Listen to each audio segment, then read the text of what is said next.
Selamat jumpa kembali saudara-saudara sekalian di rumah.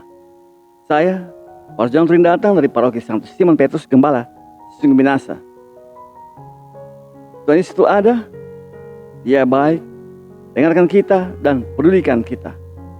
Kita tetap percaya kepadanya. In name Patris et Filii et Spiritus Sancti. Amin. Saudara sekalian, renungan harian kita temanya hari ini adalah tanggal 1 Oktober 2020. Jangan pernah tawar hati dalam situasi kesesakan. Saudara sekalian, Rasul Paulus menunjukkan betapa jalan hidupnya sungguh luar biasa. Luar biasa dalam arti betapa Tuhan sungguh yang menuntun jalan hidupnya itu. Kita juga bisa alami seperti Rasul Paulus, bahwa kita melalui jalan hidup kita naik turun, lekuk-lekuk, berliku-liku jalan hidup kita. Tak ada masa lampau yang kejam, yang begitu kelam, bila segalanya dilihat dalam Tuhan. Begitulah Paulus melihat jalan hidupnya. Dia melihat dalam Tuhan. Dia pernah seorang yang sangat giat di dalam iman, begitu rupa akan Taurat, dan bahkan membunuh para pengikut Kristus. Tapi kemudian menyadari bahwa cinta akan Taurat membuat hidup secara tak benar. Dan Tuhan ternyata berbelas kasih kepadanya dengan memilihnya dari situasi yang menurutnya tidak pantas. Dan Paulus melihat bahwa jalan hidupnya ternyata bukan untuk diri sendiri, melainkan terarah kepada orang lain. Terarah kepada orang lain apa artinya? Yaitu membawa orang-orang akhirnya kepada Kristus, untuk mengenal Kristus.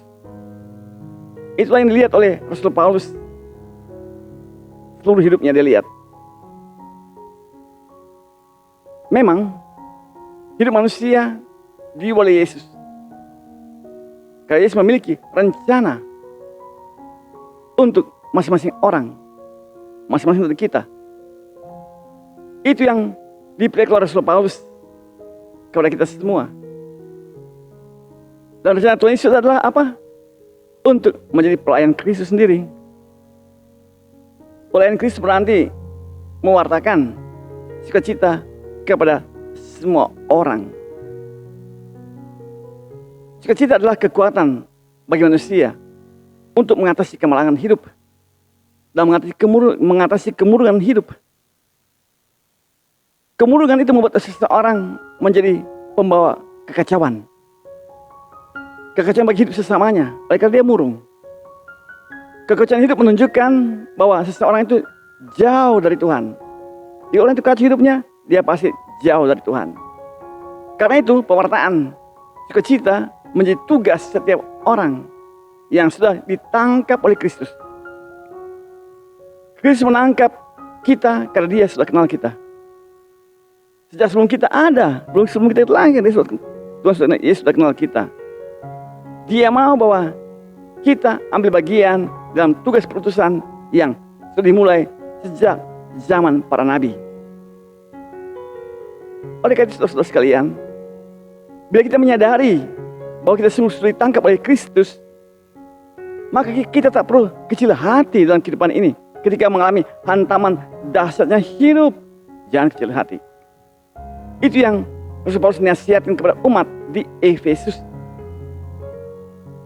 Justru dalam hantaman hidup, di dalam kesesakan hidup, menjadi nyatalah kuasa dan hikmat Kristus.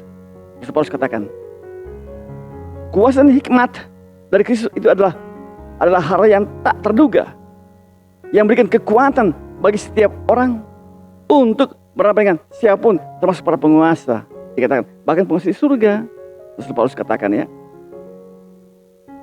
rahasia Kristus diberikan kepada orang-orang yang bersedia untuk mendengarkan Kristus, mendengarkan Dia. Yang bersedia sungguh ditangkap oleh Kristus itu sendiri. Kita sungguh akan mengalami dayanya yang luar biasa. Kita tidak tenggelam di dalam kesesakan kita yang membuat kita murung. Tidak. Kita justru menghadapi kesesakan hidup kita itu dan hantaman hidup kita dengan sukacita. Kita menjadi tahu bahwa kita tidak sendirian. Kita diberikan banyak kasih karunia untuk membawa orang kepada Allah. Oleh kasih karunia yang kita dapatkan, kita pun beroleh jalan masuk kepada Allah yang sungguh memperhatikan kita. Karenanya, jangan pernah kita tawar hati di dalam situasi kesesakan. Karena itulah jalan kita menuju kepada Allah. Amin. Saya Pastor John Turing datang dari Pondok Pesantren Simon Petrus kelas Sungai Minasa. Dan situ ada memberkati kita, namanya dimuliakan. Saudara Yesus Kristus. Sampai jumpa pada kesempatan berikut. In Patis et Filii et Spiritus Sancti. Amin.